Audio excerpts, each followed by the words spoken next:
Hello दोस्तों, कैसे हो? आपका स्वागत है त्रिपाण स्टडी सेंटर में। आज जो हम करने जा रहे हैं ज्योग्राफी के चैप्टर, यानी ज्योग्राफी जो भूगोल है, ये अत्यंत महत्वपूर्ण चैप्टर होने वाला है, क्योंकि इसमें हम भूगोल के विषय में बहुत ही विस्तार पूर्वक चर्चा करेंगे। चलिए देखते हैं हमारा आज टॉपिक क्या है।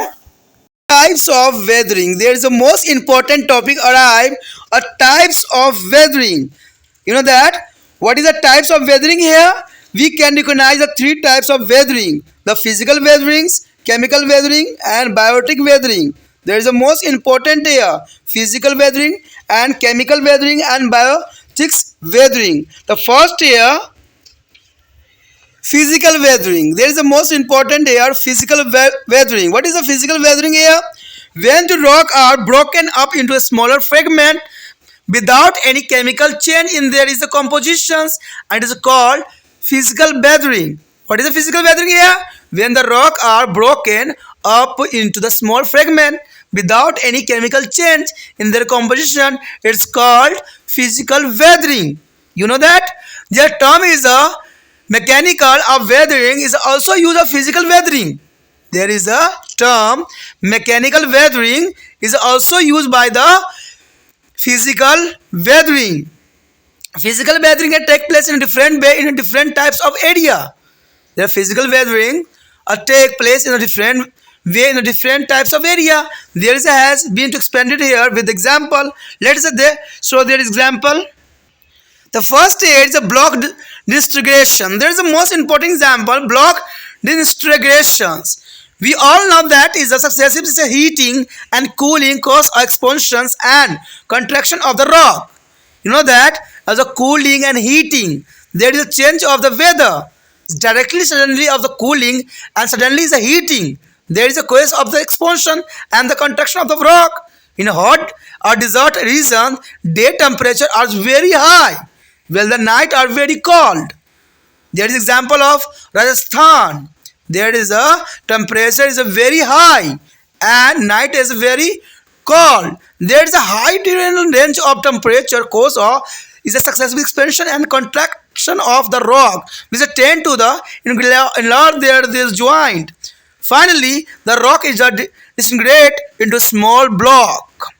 This process is known as a block disintegration. You know, understand? A block disintegration, there is a temperature suddenly is a day is a high and the night is cold.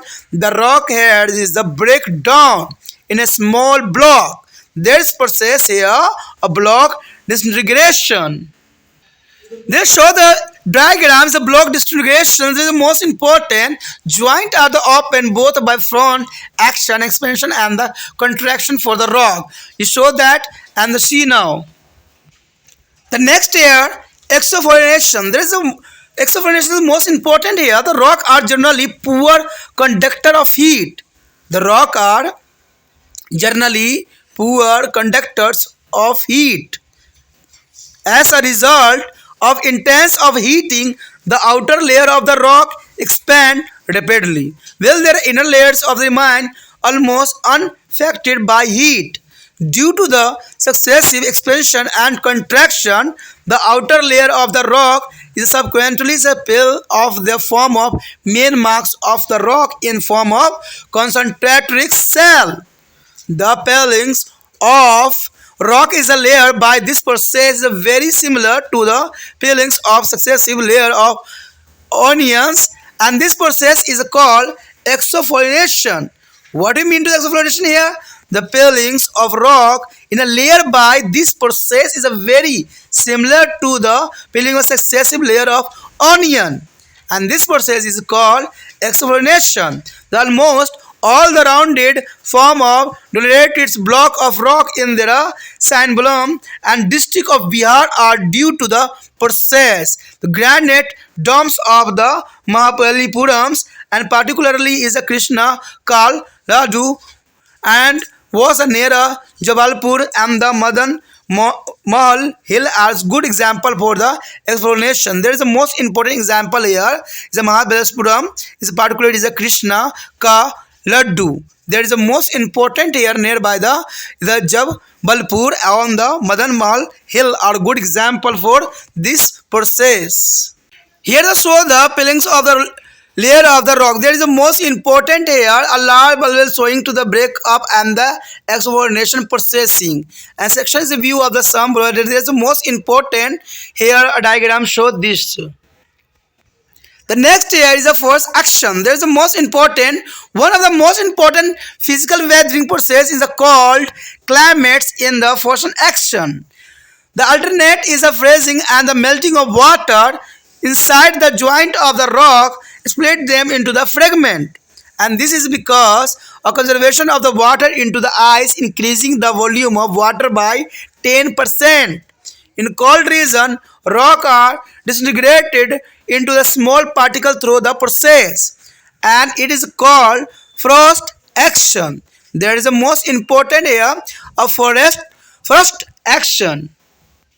The first action is example here show in this diagram. The water collect in the crack of rock. With that, see here a water collection of the rock is a crack rock, and their temperature is 0 Celsius. Water turn ice which occupy the large volume and thus the crack the enlarges. There is a crack here. First time is a very small, but secondly is a very large crack in the rock. There is a most important example so in this figure.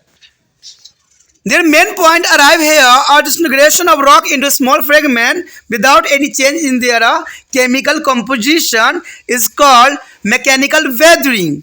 Yeah, physical weathering there is the most important. The rapidly heating and cooling of the rock is a create a series of joint and the crack which is the land to the break up into the smaller block. This process is known as the block disintegrations. There is the most important and also important here a weathering process which is the outer layer of the rock fell out in their concentric cells due to the difference of temperature in the outer layer is called exfoliations. There is the most important also, and breaking up to the rock due to the freezing of water in the rock and joint and crack is a very cold reason is called frost action.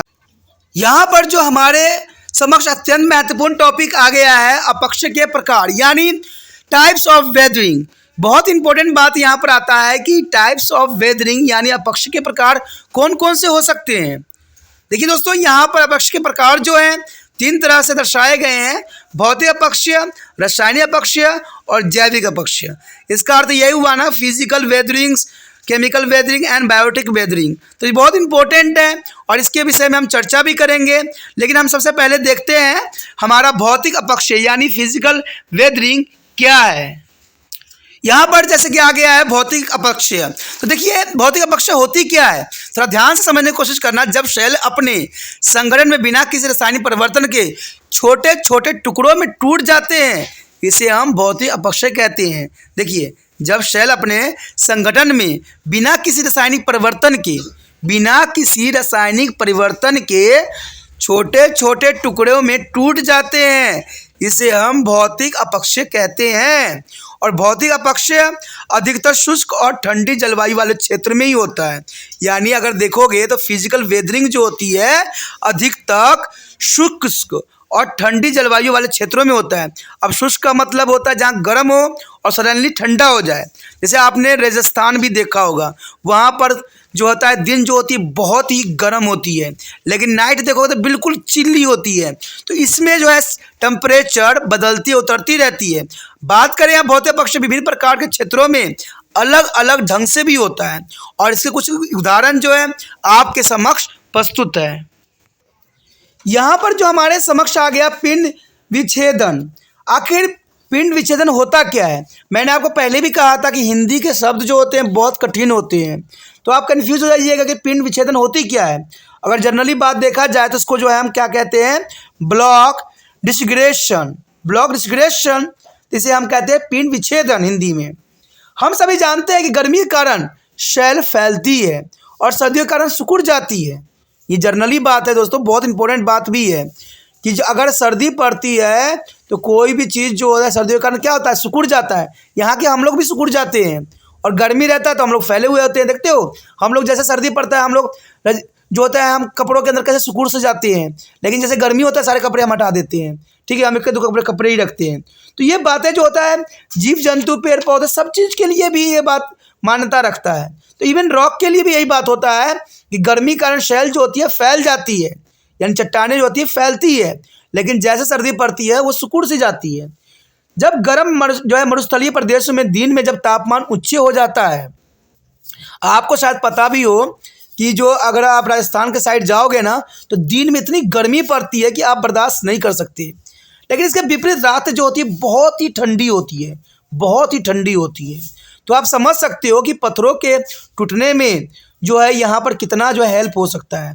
दैनिक ताप जो है परिसर से अधिक होने के कारण shell बार बार फैलते हैं और सिकुड़ते रहते हैं, और कोई जी बार बार फैलेगा बार बार सिकुड़ेगा तो इरिटेट नहीं हो जाएगा?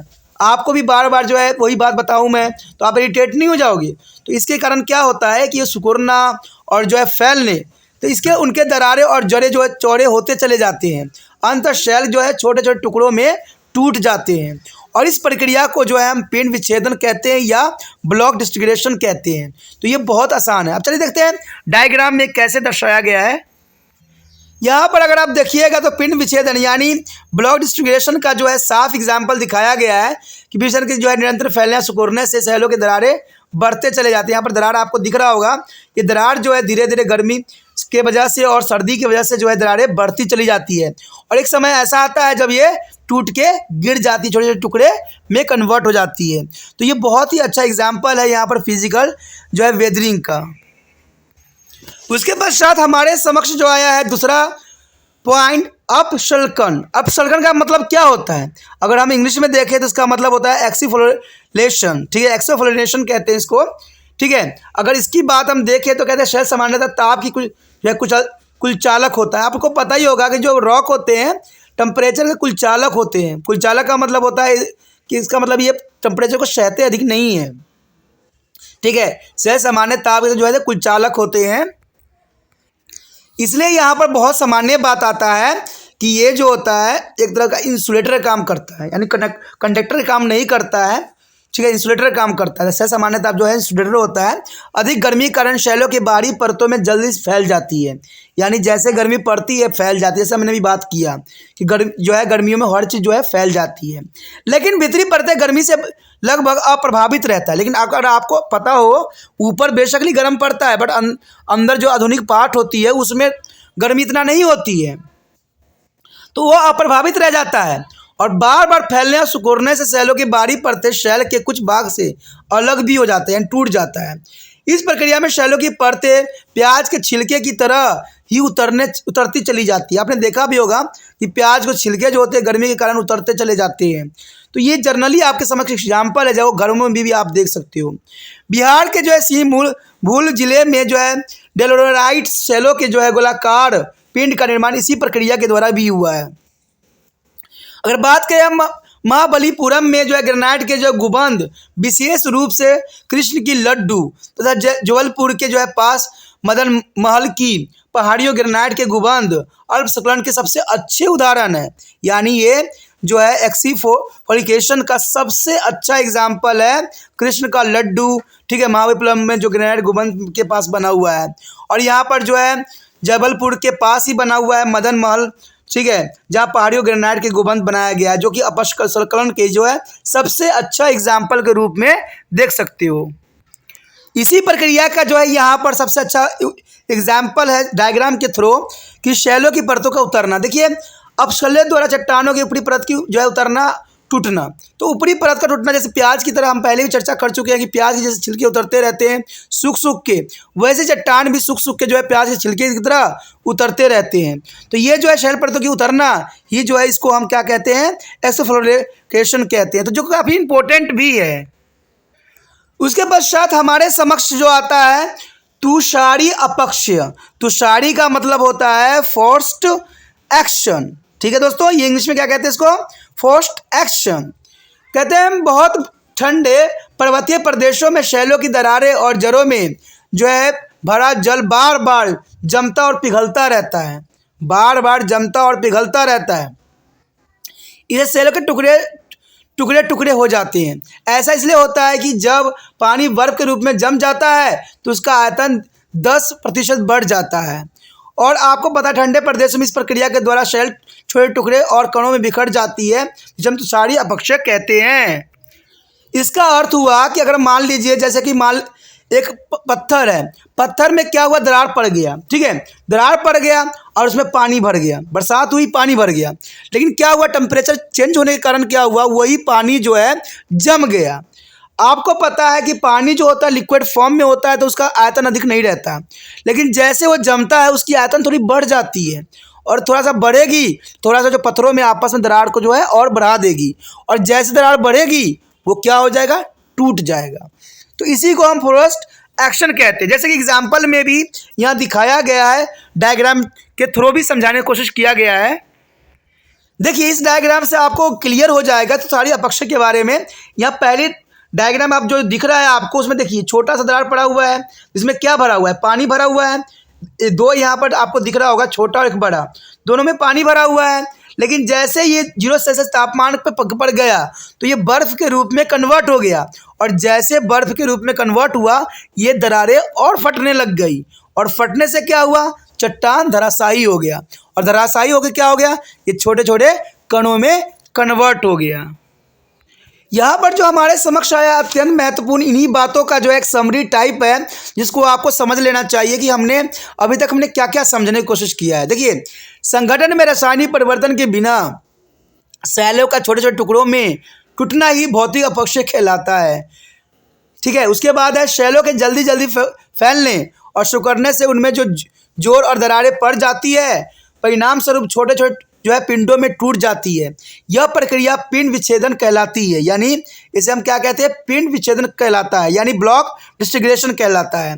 अपक्षय की वह प्रक्रिया जिसमें तापमान की विभिन्नता के कारण शैलों की बाहरी परत प्याज के छिलके की तरह उतर जाती है, अपशकल कहलाता है, यानी हम इसको एक्सोफ्लोरेशन कहते हैं। और लास्ट जो हमारा था, बहुत ठंडे प्रदेश में दरारें और जड़ों में भरे जल के जमने से उसका टूटना तुषार अपक्षय कहलाता है, यानी फॉरेस्ट एक्शन कहलाता है, जो कि यहाँ पर काफ़ी इंपॉर्टेंट भी रखता है। Here doing a most important topic, types of weathering, there is a most important topic arrive here, a chemical weathering.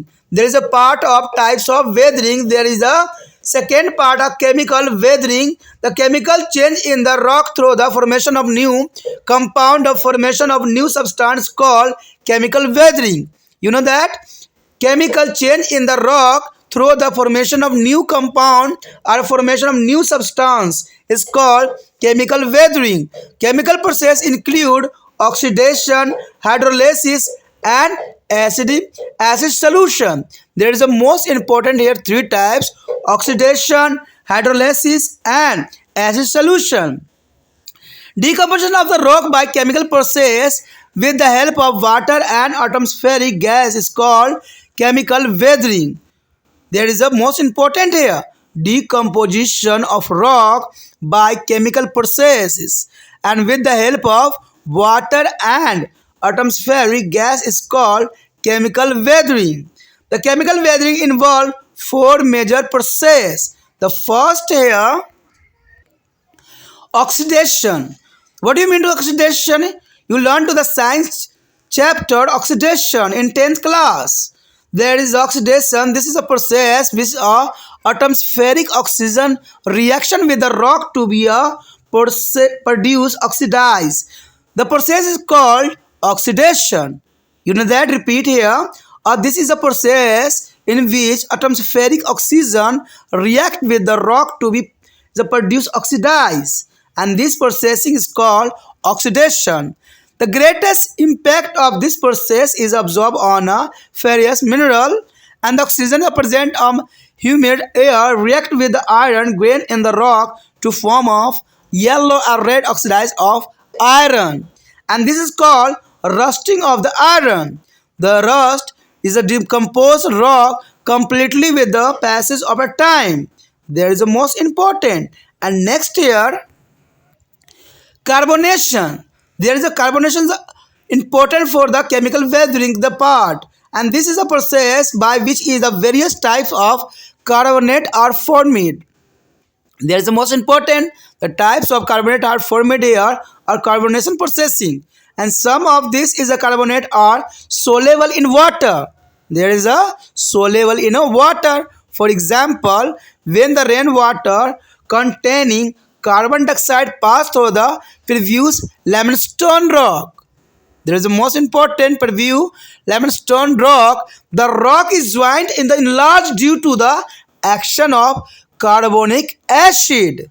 You know that there is a limestone rock. The rock joined enlarged due to the action of carbonic acid. The joint enlarged in the size and the limestone in the remove in a solution. And these types of breakdown of rock is called is a carbonation. There is a carbonation reaction. And next here, hydrations. The hydration here, this is a process by which water is absorbed by mineral of rock. What? This is the process by which water is absorbed by minerals of the rock, and due to the absorption of water by the rock, the absorption of the water of the rock, its volume increase and grain lost their shape. There is the increase of volume and the grains lost their shape. Is a phase for example, is a change into the colony through their hydrations. Colonies and Vindhyala hill near Jabalpur has been to formed in this manner. There is a most example for Vidyan hill. There is an important. And next here, solution. This is a process which the sum of the mineral get dissolved in water. The dissolve in water. There are therefore removed in a solution. The rock salt and gypsum are removed by this process. There is called solution is a chemical weathering. यहाँ पर जो हम अत्यंत महत्वपूर्ण topic कर रहे हैं weathering यानी अपक्षय के विषय में चर्चा कर रहे हैं, जिसका जो है हम टाइप्स के विषय में चर्चा कर रहे हैं, जिसका दूसरा टाइप जो हमारे समक्ष आया है वह है रासायनिक अपक्ष यानी फिजिकल जो अपक्ष था, यानी जो कह सकते हो आप भौतिकी जो थी, उसके बाद जो है रासायनिक अपक्ष आया है। अब रासायनिक अपक्ष के विषय में जो है विस्तार पर जानना हमारे लिए ज़रूरी है क्योंकि केमिकल वेदरिंग किस प्रकार होती है, तो ये भी आप लोग को लिए जानना जरूरी है, क्योंकि अगर आप ये नहीं जानिएगा तो ये अधूरा रह जाएगा। कहते हैं रासायनिक अपक्ष में क्या होता है, रासायनिक क्रियाओं द्वारा नए यौगिक के बनने या नए तत्व के निर्माण के कारण शैलों में होने वाले परिवर्तन को हम रासायनिक अपक्ष कहते हैं। यानी देखा जाए तो यौगिक के बनने, यानी देखिए जब रासायनिक प्रक्रिया होता है तो कोई नया यौगिक बनता है, वो जनरली सी बात है, और इस निर्माण के कारण जो शैलों में जो परिवर्तन देखने को मिलता है उसी को हम क्या कहते हैं, रासायनिक अपक्ष यानी केमिकल वेदरिंग। कहते हैं जल, ऑक्सीजन और कार्बन डाइऑक्साइड रासायनिक अपक्ष के प्रमुख कारक होते हैं। यानी जल, ऑक्सीजन और कार्बन डाइऑक्साइड कोई भी रासायनिक अपक्ष के प्रमुख कारण के रूप में देखा जा सकता है। उच्च तापमान और अधिक आर्द्र वाले क्षेत्रों में रासायनिक अपक्ष अधिक तीव्रता से होती है। हमने पहले भी फिजिक्स में भी जो फिजिकल वेदरिंग हमने किया था उसमें हम इसी बात पर चर्चा भी किए थे कि जो फिजिकली जो चेंज होती है उच्च तापमान और अधिक आर्द्रता के कारण भी रासायनिक अपक्ष होता है और फिजिकल अपक्ष होने के भी कारण बनता है। कहते हैं कि बात यहाँ पर आ जाता है कि रासायनिक प्रक्रियाओं द्वारा जल और वायुमंडलीय जो है गैसों का मदद से जो सेलों के अपघटन को जो है रासायनिक अपघटन भी कहते हैं। ये बहुत आसान वर्ड है कि रासायनिक प्रक्रिया द्वारा जल और वायुमंडलीय गैसों के मदद से शैलों का जो अपघटन होता है उसे रासायनिक अपक्ष कहते हैं। अब यहाँ बात रह गया कि रासायनिक अपक्ष के मुख्य रूप में 4 प्रक्रियाओं में होती है। चलिए देखते हैं 4 प्रक्रिया कौन कौन सी है। सबसे पहले हमारे समक्ष पहला पॉइंट यही आता है ऑक्सीकरण। देखिए ऑक्सीकरण केमिकल प्रोसेसिंग के अंतर्गत है, यानी इस प्रक्रिया में वायुमंडलीय ऑक्सीजन की शैलों पर होने वाली प्रक्रिया को जो है ऑक्साइड के बनने की जो है ऑक्सीकरण कहते हैं। यानी कोई भी शैल होती है ना, पत्थर चट्टान होती है तो उसमें ऑक्साइड बन जाती है और ऑक्साइड बनने को क्या कहते हैं, ऑक्सीकरण के रूप में कन्वर्ट हो जाता है। और इस प्रक्रिया का सबसे अधिक प्रभाव लोह खनिज पर देखा जा सकता है। आर्द्र वायु में विद्यमान ऑक्सीजन सेलों के लोहे के कणों को सबसे अधिक प्रभावित करती है। जैसे आपको पता ही है कि कोई भी लोहा के पदार्थ को अगर बाहर आप छोड़ देते हो तो उसमें बहुत जल्दी जंग लग जाता है, क्योंकि वो नमी के साथ बहुत जल्दी रिएक्शन कर लेता है। तो ये पत्थरों पर भी यही प्रक्रिया होती है। आर्द्र वायु में विद्यमान ऑक्सीजन सेलों के लोहे कणों को सबसे अधिक प्रभावित करता है और इसे लोहे के पीले या लाल ऑक्साइड बन जाते हैं, यानी उस पर जंग लग जाता है, जिसके बारे में आपको पता भी होगा। इसे लोहे पर जंग लगना कहते हैं और कालांतर में ये जंग शैलों को पूरी तरह से अपघटित कर देता है। आपने सुना भी होगा कि जंग लगने के कारण बड़े बड़े जो महल है वो भी धराशायी हो जाते हैं। और जो है कहते हैं बड़े बड़े पुल हो कुछ भी हो, वो जो होते हैं जंग लगने के कारण जो है बिल्कुल ख़राब से टूट भी जाते हैं। तो आप समझ सकते हो कि वायु जो है ऑक्सीकरण जो है कितना महत्वपूर्ण होता है किसी भी चीज़ को विघटन करने के लिए। तो कहते हैं ये बहुत भी इम्पोर्टेंट बात था और बहुत ही इम्पोर्टेंट प्रक्रिया थी। उसके पश्चात हमारे समक्ष आता है कार्बोनेटीकरण। देखिए कार्बोनेटीकरण क्या है? इस प्रक्रिया से जो है विभिन्न प्रकार के कार्बोनेट बनते हैं और इनमें से कुछ पानी में घुलनशील भी होते हैं।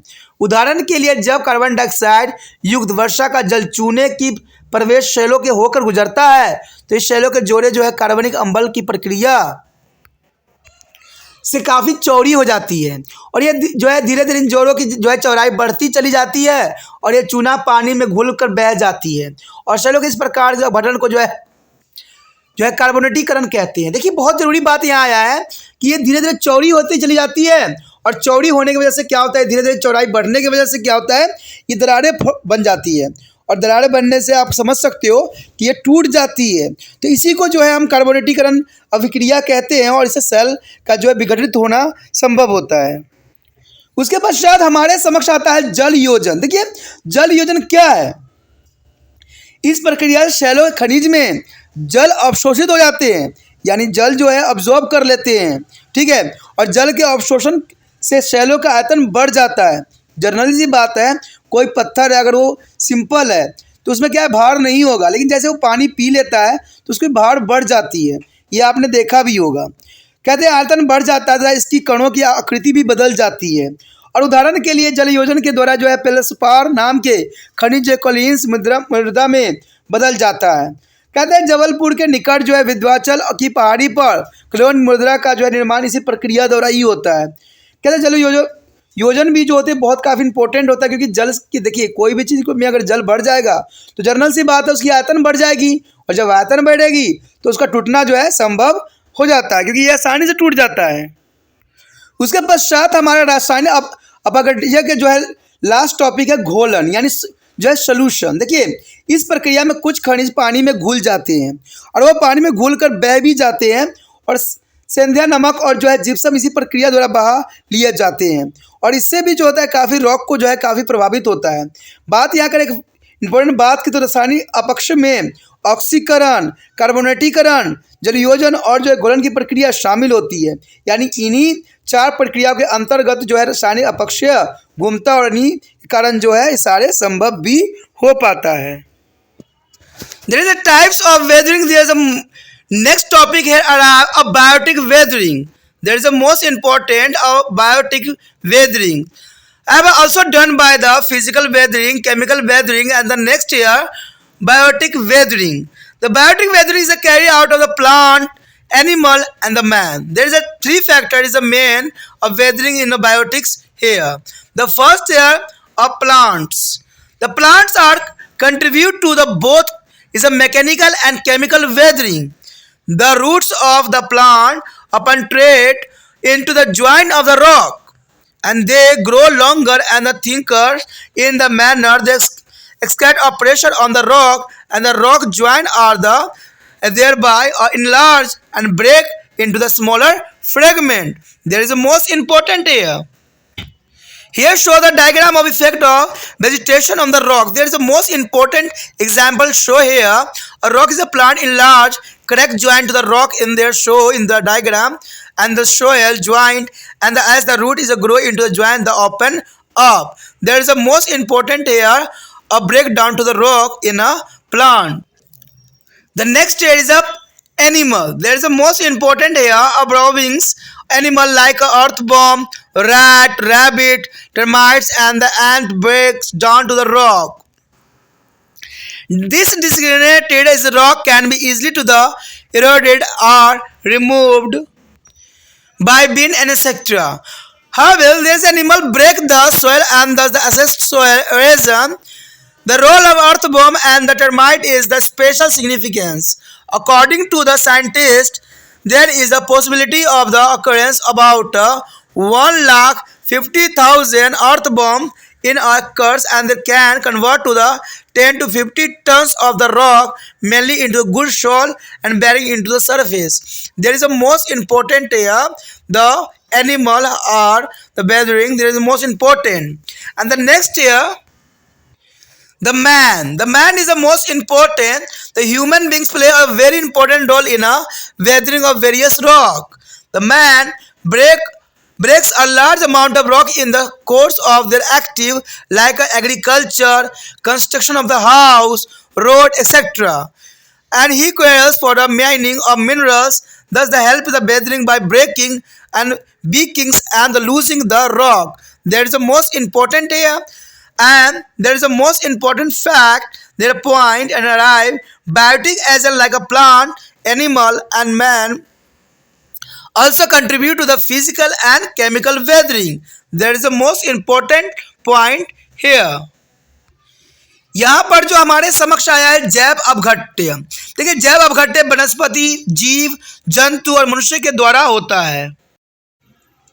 यहाँ पर जो जैविक अपक्षय आया है अत्यंत महत्वपूर्ण है, क्योंकि देखिए जैविक अपक्ष के अंतर्गत आपने देखा ही होगा कि पेड़ पौधा का अपना रोल होता है, ठीक है, यहाँ पर जंतुओं का अपना रोल होता है और इंसानों का अपना रोल होता है। तो ये काफ़ी इंपॉर्टेंट रहता है और बात भी रहती है, क्योंकि इन सब चीज़ों का अपनी एक भूमिका है। यहाँ पर सबसे पहले पॉइंट हमारा आता है वनस्पति यानी पेड़ पौधे। कहते हैं पेड़ पौधे के द्वारा शैलों में भौतिक और रासायनिक दोनों ही प्रक्रिया का अपक्षय होता है। पेड़ पौधे की जड़ें शैलों के जड़ों में घुस जाती है और समय के साथ जड़ें लंबी और मोटी होती चली जाती है और इस तरह शैलों के जोड़े पर जो उनका दबाव निरंतर बढ़ता ही चला जाता है और अंततः वह टूटकर छोटे छोटे टुकड़ों में बिखर जाते हैं। आपने देखा होगा कि बड़े बड़े बिल्डिंग होते हैं, वहाँ पर पेड़ पौधे उग जाते हैं और उन पेड़ पौधे क्या करते हैं, बड़े बड़े बिल्डिंग को जो है दरारें डाल देती है। तो ये सब कारण इसी से होता है, क्योंकि जैसे धीरे धीरे जड़ें जो होती है अपना जो है ग्रोथ करेगी तो दरारें डालना संभव है।